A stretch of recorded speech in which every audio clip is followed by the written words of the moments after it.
Friends and family കണ്ടു. ഒരു usual average ഫ്ലിക്കായിട്ടാണ് എനിക്ക് ഫീൽ ചെയ്തത്. ഒരു സോഷ്യൽ മീഡിയ ഇൻഫ്ലുവൻസേഴ്സിൻ്റെ ബേസ് ആയിട്ടാണ് ഈ ഒരു പടം മൊത്തം പോകുന്നത്. കുറച്ച് ഓവർ എക്സാഗ്രേറ്റ് ആയിട്ട് ചെയ്യുന്ന, അല്ലെങ്കിൽ എന്ത് കിട്ടിയാലും കണ്ടന്റ് ആക്കി യൂസ് ചെയ്യുന്ന ഒരു ഇൻഫ്ലുവൻസറെ കിട്ടിയാൽ എങ്ങനെ ഇരിക്കും എന്നുള്ള ഒരു അങ്ങനത്തെ ഒരു മോഡിലാണ് ഈ സിനിമയുടെ കഥ. സോ ഒരു കുറച്ച് ഫ്രഷ് ആയിട്ടുള്ള സ്റ്റോറി ലൈനാണ്.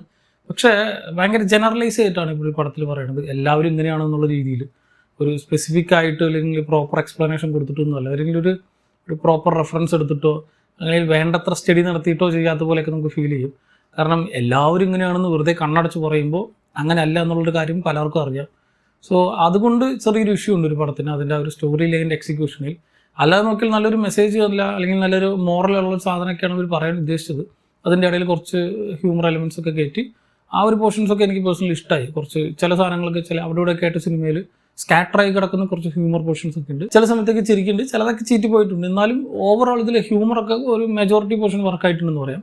പക്ഷേ ആസ് എ ഹോൾ ഒരു പടം എന്ന രീതിയിൽ ഒരു പ്രോപ്പർ കംപ്ലീറ്റ് സാറ്റിസ്ഫാക്ഷൻ നമുക്ക് കിട്ടില്ല. ഒരു നോർമൽ വാച്ച് കണ്ട ഒരു പടം. കുറച്ചും കൂടി ഒരു കണ്ടന്റ് ഒന്ന് പോളിഷ് ചെയ്തെടുത്തിട്ടുണ്ടായിരുന്നെങ്കിൽ കുറച്ചും കൂടി ഒരു നല്ല ഔട്ട്പുട്ട് കിട്ടുമെന്ന് തോന്നി. പക്ഷേ ദിലീപേട്ടൻ്റെ പെർഫോമൻസും ബാക്കി എല്ലാവരും തന്നെ പ്രോപ്പറായിട്ട്. ഇതിൽ ധ്യാൻ ശ്രീനിവാസൻ്റെ കാസ്റ്റിംഗ് എന്തിനാണെന്ന് എനിക്കിതൊരു മനസ്സിലായില്ല.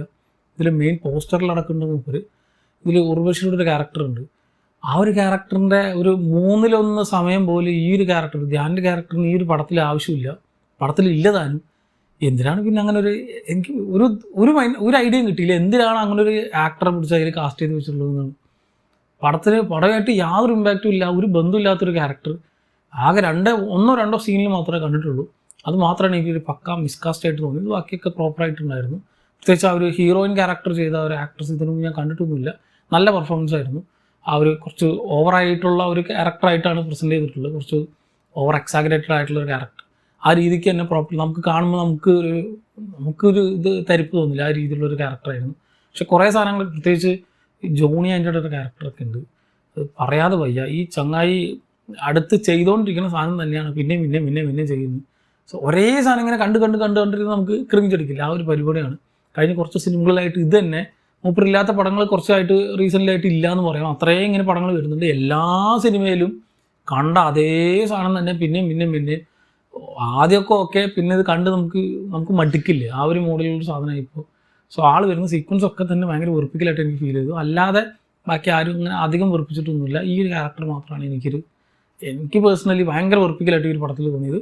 സോ ഓവറോൾ ഒരു ഫാമിലി വാച്ചിന് പറ്റിയൊരു സാധനമാണ്. നല്ലൊരു മെസ്സേജും നല്ലൊരു മോറലൊക്കെ തന്നിട്ടാണ് സിനിമ ഉദ്ദേശിച്ചത്. നമ്മുടെ ഇൻറ്റൻഷൻ അതാണെങ്കിലും എക്സിക്യൂഷനിൽ കുറച്ചും കൂടി ശ്രദ്ധിച്ചിരുന്നായിരുന്നെങ്കിൽ കുറേ കൂടി നല്ല ഔട്ട്പുട്ട് കിട്ടുമായിരുന്നു. ഇപ്പോൾ ഒരു നോർമൽ, ഒരു യൂഷ്വൽ ആവറേജ് ഫ്ലിക്കാണ്. എനിക്ക് ഒരുപാട് മോശം അല്ലെങ്കിൽ ഒരുപാട് നല്ലത് അങ്ങനെയൊന്നും ഫീൽ ചെയ്തിട്ടില്ല. ജസ്റ്റ് ഒരു 1 ടൈം വാച്ചിന് പറ്റുന്നൊരു നോർമൽ ആവറേജ് ഫ്ലിക്കായിട്ട് എനിക്ക് ഫീൽ ചെയ്തു. കണ്ടവരാണെങ്കിൽ സിനിമ പറ്റിയുള്ള നിങ്ങളുടെ അഭിപ്രായം കമൻറ്റ് ചെയ്യുക. മറ്റൊരു വീഡിയോയിലൂടെ വീണ്ടും കാണാം.